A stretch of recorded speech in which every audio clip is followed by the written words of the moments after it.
टुनटुनी चिड़ी अपने पिता टुन्नू चिड़ा के साथ सुंदरवन जंगल में रहती थी। टुनटुनी चिड़िया की माँ के देहांत के बाद टुन्नू चिड़ा टूनी नाम की चिड़िया से दूसरी शादी कर लेता है। टोनी बहुत ही चालाक चिड़िया थी। एक दिन जरा ताकत लगाकर झाड़ू लगा, दिखाई नहीं दे रहा कितना कूड़ा हो रहा है घोंसले के अंदर।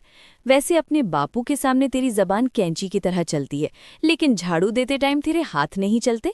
माँ, कल रोटी बनाते मेरे पर जल गए थे, बहुत दर्द हो रहा है, इसलिए नहीं दे पा रही। तभी टुन्नू चिड़ा वहां आ जाता है। क्या बात हो रही है माँ बेटी में? अरे, मैं टुनटुनी को बोल ही रही थी कि तेरा पर जल गया तो मुझे क्यों नहीं बताया, मैं दवाई लगा देती। टूनी, तुम एक सौतेली माँ होकर भी टुनटुनी का कितना ध्यान रखती हो। टुनटुनी और मैं सच में किस्मत वाले हैं। अच्छा टूनी, मैं कल सुबह 2 दिन के लिए शहर के जंगल जा रहा हूँ, अपना और टुनटुनी चिड़िया का ख्याल रखना, ठीक है? टुन्नू चिड़ा दूसरे जंगल चला जाता है। शाम के वक्त कोई अनजान कबूतर टोनी चिड़िया से मिलने आता है। अरे बंटी, तुम नहीं जानते मेरा पति कितना बेवकूफ़ है। एक बार बोलने पर वो ये घोंसला मेरे नाम कर देगा और रुपया जेवर सब कुछ दे देगा। उसे हम दोनों के बारे में कुछ भी नहीं पता। हम दोनों इन बाप बेटी को मारकर सब कुछ अपने कब्जे में कर लेंगे। अरे प्यारी टूनी, अच्छा मुर्गा फंसा है तूने शादी करके। हाँ, टुनटुनी चिड़ी उन दोनों की बातें सुन लेती है। तुम बहुत गंदी हो, तुम अच्छी माँ नहीं हो। तुम इन गंदे कबूतर के साथ मिलकर मुझे और मेरे बापू को मार दोगी। बापू को आने दो, मैं उन्हें तुम दोनों के बारे में सब बता दूंगी। अरे टूनी, ये चिड़िया तो हमारा सारा प्लान चौपट कर देगी। ये जिंदा रहेगी तब ना, इसे पहले बेहोश कर देते हैं। और हाँ, यहाँ मारेंगे तो जंगल के पक्षियों को शक हो जाएगा। जंगल में छोड़ उड़ाते हैं, कोई जंगली जानवर खा जाएगा, किसी को हम पर शक भी नहीं होगा। टूनी चिड़िया टुनटुनी को बेहोश कर देती है और दूर जंगल में ले जाकर उसे एक पेड़ से बांध देती है और टुनटुनी को अकेला छोड़कर अपने जंगल वापस चली जाती है। थोड़ी देर बाद टुनटुनी को होश आता है। घने जंगल को देखकर टुनटुनी अकेली डर जाती है और रोने लगती है और अपने पिता टुन्नू चिड़ा को याद करने लगती है। बापू, तुम कहाँ चले गए? मुझे अकेले डर लग रहा है, मैं क्या करूं? माँ ने मुझे यहाँ जंगल में छोड़ दिया। माँ बहुत गंदी है। बापू, मुझे यहाँ से ले जाओ। बापू, मुझे इस जंगल में बहुत डर लग रहा है। रोते रोते टुनटुनी अधमर हालत में भूखी प्यासी पेड़ से बंधी सो जाती है। रात होने को थी, अंधेरा भी हो गया था और जंगल में अजीब आवाजें आ रही थी। तभी टुनटुनी को एक बंजारन तोती आवाज लगाती है। उसे देखकर टुनटुनी चिड़िया घबरा जाती है। बेटी, मुझसे डरो नहीं।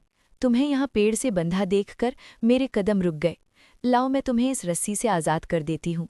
आपका बहुत बहुत धन्यवाद। आप कौन हो हरी काकी? मैं एक बंजारन तोती हूँ, मेरा नाम हरी तोती है। मेरे कबीले के पक्षी आगे निकल गए। मैं थोड़ा धीरे उड़ती हूँ, इसलिए पीछे रह गई और रास्ता भटक गई। न जाने अब मेरे कबीले के पक्षी कहाँ जाकर बसेरा बना रहे होंगे, इसलिए उन्हें ढूंढते ढूंढते तुम पर मेरी नज़र चली गई। तुम तो बहुत छोटी बच्ची हो, तुम्हें इस पेड़ से किसने बांधा? टुनटुनी चिड़िया रोते रोते आप बीती हरी तोती को बताती है। टुनटुनी चिड़िया की दुख भरी कहानी सुनकर हरी तोती भी बहुत दुखी होती है। बातें करते हुए सुबह हो जाती है। बिटिया, सुबह हो गई है। जंगल में रहने के लिए हमें बहुत सावधानी रखनी होती है। इससे पहले कि रात हो जाए, हमें यहाँ पर एक घोंसले की व्यवस्था करनी होगी, ताकि हमें जंगली जानवरों का खतरा न रहे। हरी काकी, हम यहाँ इस जंगल में घोंसला कैसे बनाएंगे? हम इस जंगल से मिट्टी इकट्ठा करेंगे और उसी से मिट्टी का एक घर बनाएंगे। मिट्टी का घर? हरी काकी, पर वो कैसे बनता है? मुझे मिट्टी का घर बनाना आता है। पहले हम नदी के पास से मिट्टी इकट्ठा करते हैं। ठीक है हरी काकी, मैं भी मिट्टी का घर बनाने में आपकी मदद करूंगी। टुनटुनी हरी तोती दोनों मिलकर एक पेड़ पर मिट्टी का घर बनाकर तैयार कर लेती हैं। हरी तोती पर भी रहने का कोई ठिकाना नहीं था, इसलिए टुनटुनी चिड़िया और हरी तोती दोनों मिलकर उस मिट्टी के घर में रहने लगती हैं। हरी तोती और टुनटुनी चिड़िया मिलकर जंगल से फल और सब्जियां तोड़कर उनसे गुजारा करती थीं। उधर जब टुन्नू चिड़ा वापस आया, उसने टुनटुनी चिड़िया को बहुत ढूंढा, पर टुनटुनी चिड़िया कहीं नहीं मिली। टूनी, टुनटुनी का कुछ पता चला या नहीं? मेरी बच्ची कहाँ चली गई भगवान? अरे, आजकल जंगल में जानवर आते हैं और छोटे बच्चों को उठाकर ले जाते हैं। मुझे तो डर है। तो टुनटुनी बोलकर गई थी कि पड़ोस में पिंकी चिड़िया के पास खेलने जा रही है। टुन्नू चिड़ा निराश हो जाता है, पर उसे अभी भी टुनटुनी चिड़िया की चिंता थी। अगले दिन टुन्नू काम पर जाता है, पर उसका मन नहीं लगता। वो जल्दी वापस घर आ जाता है। वो बंटी कबूतर को घोंसले में जाता देखता है। अरे, इतनी देर कहाँ लगा दी? मैंने सारा सामान बांध लिया है, ये रही जेवर, और इस घर को जितने में बेचना है बेच देंगे। अभी यहाँ से जाना ही ठीक होगा, टुन्नू कभी भी आता होगा। अरे चिंता क्यों करती हो, बेटी को तो हमने जंगल में मरने छोड़ा था ना, इसलिए बाप भी गम में मर ही जाएगा। तभी टुन्नू चिड़ा वहां आ जाता है।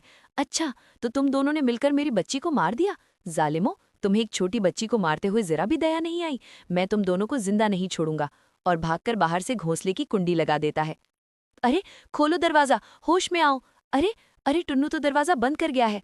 अरे ये आग कैसे लग गई? घोंसला जल रहा है, कोई तो बचाओ। टुन्नू घोंसले को आग लगाकर रोता हुआ चला जाता है। आग की लपटों में बंटी कबूतर टूनी चिड़िया की चीखें दब जाती हैं। उन्हें अपने किए की सजा मिल चुकी थी। वहीं टुन्नू अपनी बेटी टुनटुनी चिड़िया की यादों के साथ मरने के लिए उसे जंगल की ओर चल पड़ता है। तभी उसे टुनटुनी चिड़िया हरी तोती के साथ नजर आती है। टुन्नू से देखकर बहुत खुश होता है। फिर टुन्नू चिड़ा सारी बात टुनटुनी चिड़िया को बताता है। फिर सभी खुशी खुशी उस मिट्टी के घर